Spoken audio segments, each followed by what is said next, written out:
दोस्तों आज है 1 सितंबर 2025। आज शाम की ये खबरें हैं जो आज मैं आपके सामने रखूंगा। तो हूती नेताओं का उठा जनाजा और जनाजे में शामिल भीड़ ने इजराइल अमेरिका के खिलाफ बदले की कसम खाई। दूसरी तरफ ईरान की एविन जेल जो है उसमें 1000 कैदियों को फांसी का खतरा। इजराइल जासूसी से जुड़े कैदी थे, उनको ईरान देगा फांसी। एक और बड़ी खबर है, इजराइल कैबिनेट में हंगामा हुआ। नेतन्याहू ने बंधक डील को रोका और सेना और नेतन्याहू के बीच बड़ा टकराव देखने को मिला उस मीटिंग में। इसके अलावा एक और बड़ी खबर आ रही है अफगानिस्तान से। अफगानिस्तान में एक बहुत ही बड़ा भूकंप आया। भूकंप में काफ़ी सारे लोगों की जान गई और काफ़ी सारे लोग भी जख्मी हुए। तो हाय दोस्तों, मैं हूं आपका दोस्त शहाबुद्दीन और आप देखना शुरू कर चुके हैं हमारा अपना चैनल शाबू टीवी शो, जहां हम आपको देते हैं दुनिया भर की सारी बड़ी खबरें। तो सबसे पहली खबर की तरफ हम बढ़ते हैं, ज़्यादा टाइम आपका ना लेते हुए सबसे पहली खबर की तरफ बढ़ते हैं। तो सबसे पहली खबर है यमन को लेकर। यमन की राजधानी सना में एक ऐसा जनाजा उठा, आज एक ऐसा जनाजा निकला जिसने पूरे मिडिल ईस्ट को हिला दिया। जी हाँ दोस्तों, दरअसल हजारों लोग सड़कों पर उमड़े और नारे गूंजे, अमेरिका मौत का हकदार है, इजराइल मौत का हकदार है। ये नारे गूंजे पूरे यमन की सड़कों पर। चलिए मैं आपको पूरी रिपोर्ट बताता हूँ, क्या मामला है, क्या रिपोर्ट है और क्या ये खबर है।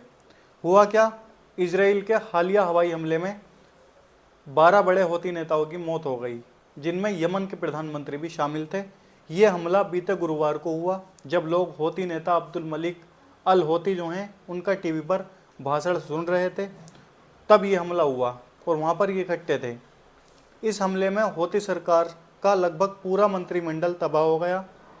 सोमवार को सना की सबसे बड़ी अल सालेह मस्जिद जो है उसमें जनाजा निकाला गया, जिसमें हजारों लोग शामिल भी हुए और बदला लेने की कसम भी खाई काफ़ी सारे लोगों ने कि हम बदला ज़रूर लेंगे इसका, जो हमारे ऊपर हवाई हमले किए गए हैं। नए कार्यवाहक प्रधानमंत्री मोहम्मद मिफ्ता जो हैं उन्होंने ऐलान किया है कि अब अंदरूनी तौर पर जासूसों पर बड़ी कार्रवाई होगी। इजराइल अमेरिका को इसका अंजाम भुगतना होगा, इसका बदला चुकाना होगा। इजराइल का दावा है कि उसने हूतियों के chief of staff, defence minister और कई टॉप कमांडरों को निशाना बनाया, लेकिन अब तक ये साफ नहीं है कि हूती डिफेंस मिनिस्टर मोहम्मद अल अतीफ़ी जिंदा हैं या नहीं, क्योंकि हमले के बाद से उनका कोई पता नहीं चला है।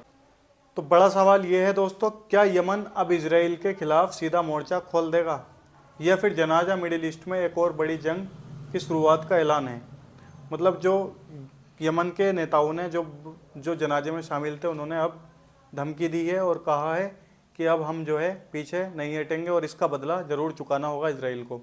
दोस्तों अब मैं आपको बताता हूँ दूसरी बड़ी खबर आज की। अब अपना रुख हम करते हैं दूसरी खबर की तरफ, और ये खबर है ईरान को लेकर। ये भी बहुत इंपॉर्टेंट खबर है दोस्तों। दरअसल हुआ क्या ईरान अब 100 से ज़्यादा कैदियों को एक ही बार में फांसी देगा। तेहरान की कुख्यात एविन जेल जो है उससे खबर आ रही है, और पूरी सच्चाई क्या है, पूरी हकीकत क्या है, चलिए मैं आपको इस रिपोर्ट में बताता हूँ। पूरी खबर मैं आपको डिटेल से समझाता हूँ। दोस्तों इजराइल और ईरान की जंग के बीच में सबसे बड़ा झटका उस वक्त लगा जब इजराइल ने तेहरान को एविन जेल को निशाना बनाया। तेहरान में जो एविन जेल है उसको निशाना बनाया था इजराइल ने। उस टाइम सबसे बड़ा झटका लगा था ईरान को। इस हमले में करीब 80 लोग मारे गए थे, जिनमें कैदी और उनके परिवार वाले, जेल स्टाफ और गार्ड भी शामिल थे। अब रिपोर्ट कह रही है कि ईरान की सरकार इस हमले का बदला लेने के लिए 100 से ज़्यादा कैदियों को फांसी पर लटकाने की तैयारी में है, ये तैयारी कर रही है। ये वही कैदी हैं जिन कैदियों का इजराइल के साथ जासूसी का संबंध था, जासूसी करने का आरोप था, जो ईरान की जासूसी करते थे इजराइल के लिए। इसमें इजराइल का कहना है दोस्तों कि उसने इस जेल पर हमला वहां मौजूद सुरक्षाकर्मियों को निशाना बनाने के लिए किया था, लेकिन असलियत में जेल गार्ड तो बच निकले और मारे गए वो लोग जो ताले के पीछे बंद थे। अब आप खुद ही हिसाब लगा सकते हैं दोस्तों, अगर एक जगह पर हमला किया जाएगा तो वहाँ पर तो सभी लोग हैं ना, वहाँ पर जेल स्टाफ भी है और वहाँ पर जो गार्ड भी हैं, वहाँ पर जो कैदी हैं वो भी हैं, कैदी के जो फैमिली मेम्बर मिलने के लिए आए वो भी हैं। तो जब हमला हुआ तो मारे तो सभी जाएंगे ना। जो मिसाइल वगैरह छोड़ी गई तो वो ये देखेगी तो नहीं कि कौन गार्ड है कौन कैदी है, वो तो सबके लिए बराबर हमला हुआ। अब मैं आपको रुख करता हूँ तीसरी बड़ी खबर की तरफ आज की। दोस्तों ये भी तीसरी बड़ी खबर जो है ये भी बहुत बड़ी खबर है आज की।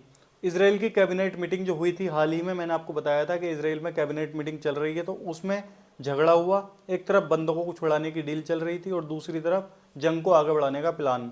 अब नेतन्याहू किस तरफ जाएगा, चलिए मैं आपको पूरी रिपोर्ट अच्छे से बताता हूँ। पूरा मामला क्या है, पूरा रिपोर्ट अच्छे से कवर करते हैं। दरअसल हुआ क्या दोस्तों, तेल अवीव में करीब 6 घंटे तक लगातार ये मीटिंग चली। कैबिनेट मीटिंग जो है 6 घंटे तक चली, और इसमें सेना का चीफ जो है जनरल इयाल ज़मीर जो हैं उसने कहा हमारे सामने बंधकों को छुड़ाने का एक प्रस्ताव है, हमें इसे मान लेना चाहिए। मतलब जो याल जमीर जो IDF का जो चीफ है, उसने ये बात बोली है कि हमारे सामने जो है प्रस्ताव रखा गया हमास द्वारा, हमको इसको मान लेना चाहिए और अपने बंधक को छुड़ा लेना चाहिए। डील के हिसाब से तय हुआ था कि हमास 10 जिंदा बंधक को छोड़ेगा और 18 मरे हुए लोगों को सब वापस करेगा। बदले में इसराइल सैकड़ों फिलिस्तीनी कैदी को रिहा करेगा और 1000 गाजा के लोगों को भी रिहा करना होगा इसके बदले में। तो ये डील को बोल रहा है याल जमीर के हमको मान लेना चाहिए। साथ ही 60 दिन का युद्ध विराम सीज फायर भी होगा। ये डील हुई थी, इसके लिए माने थे हमास के लड़ाके। अब इसमें कुछ मंत्री जो हैं जैसे गिदोन सार और गिला गमलियन, इन्होंने भी डील का समर्थन किया। उनका कहना है कि दुनिया भर के कई देश अब फिलिस्तीन को मान्यता दे रहे हैं, तो इसराइल पर दबाव बढ़ा रहे हैं, तो हमको डील को समर्थन देना चाहिए कि हमको डील के लिए मानना चाहिए, आगे बढ़ना चाहिए। लेकिन प्रधानमंत्री बेंजामिन नेतन्याहू उसने वोटिंग करने से साफ मना कर दिया। उन्होंने बोला कि वोटिंग हम नहीं करेंगे। उसका कहना है कि ये डील एजेंडे में नहीं, और अमेरिका के राष्ट्रपति ट्रंप ने भी इसे ना मानने की सलाह दी। मतलब ट्रंप ने इस नेतन्याहू से बात की होगी तो मना कर दिया होगा कि ये जो है नहीं माननी है ये डील, आपको मना कर दिया नेतन्याहू से ट्रंप ने। दूसरी तरफ कुछ कट्टरपंथी नेता हैं इसराइल के, उन्होंने भी इस डील को पूरी तरीके से खारिज कर दिया, क्योंकि वो नेतन्याहू के साथ चलते हैं, नेतन्याहू जैसा बोलता है उनसे वैसा वो करते हैं, तो उन्होंने भी इस डील को खारिज कर दिया। और सेना प्रमुख जो है उस पर डरपोक होने का आरोप लगाया। सेना प्रमुख को कहा कि आप डरपोक हैं। तो इनमें दोनों में टकराव देखने को मिला। एक तरफ सेना का चीफ याल जमीर, दूसरी तरफ बेंजामिन नेतन्याहू और वो कट्टरपंथी मंत्री जो नेतन्याहू के साथ में खड़े होते हैं। तो इन दोनों के बीच टकराव देखने को मिला। तो दोस्तों अब बड़ा सवाल ये है, क्या नेतन्याहू बंदूकों की जिंदगी बचाएगा या फिर जंग आगे की तरफ खींचेगा, जंग को और लंबा खींचेगा। अब हम बढ़ते हैं दोस्तों आज की चौथी बड़ी खबर की तरफ। आपका रुख करता हूं आज की चौथी बड़ी खबर की तरफ, और ये बहुत बड़ी खबर है दोस्तों, बहुत दिल दहला देने वाली खबर है। और ये खबर है अफगानिस्तान से। जी हाँ दोस्तों, अफगानिस्तान में एक भूकंप आया, बहुत ही तगड़ा भूकंप आया ये, और अभी की न्यूज़ है, आज ही की है। अफगानिस्तान में कहर, जमीन हिली, पलक झपकते ही गाँव के गाँव तबाह हो गए, गाँव के गाँव पूरे के पूरे तबाह हो गए, जिसमें 800 लोगों की मौत हुई और 2500 से ज़्यादा लोग घायल होने की कगार पे बताया जा रहा है। दरअसल दोस्तों मैं आपको पूरी रिपोर्ट बताता हूँ क्या मामला है। ये काबुल से एक खबर आई है जिसने सबका दिल दहला दिया है। पूरब के इलाके में एक जोरदार भूकंप आया जिसमें पूरे के पूरे गांव मिटा दिए गए। लोग अपने हाथों से मलबा हटा हटाकर अपने अपनों को ढूंढने की कगार में लगे हुए थे, आगे बढ़ रहे थे।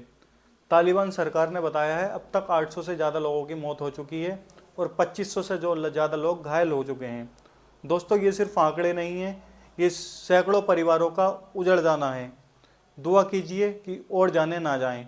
बहुत ज़्यादा नुकसान हुआ है, जान और माल का बहुत ज़्यादा इस भूकंप में नुकसान हुआ है अफगानिस्तान के लोगों का, और ये बहुत बड़ा हादसा है अफगानिस्तान के लोगों के लिए। दोस्तों ये थी कुछ आज की बड़ी खबरें जो हमने सारी खबरें आपके सामने करके रखी। आपकी क्या राय है दोस्तों, सारी खबरों की कमेंट करके अपनी राय जरूर देना। वीडियो अच्छा लगा हो तो शेयर कीजिए, और सच्चाई जानने के लिए हमारे चैनल को सब्सक्राइब कर लें और वीडियो को लाइक कर दें और शेयर करें ऐसे लोगों को जो खबरों को देखना ज़्यादा पसंद करते हैं। तो चलिए दोस्तों, हम आपको मिलेंगे कल फिर एक नई वीडियो, एक नई जानकारी के साथ।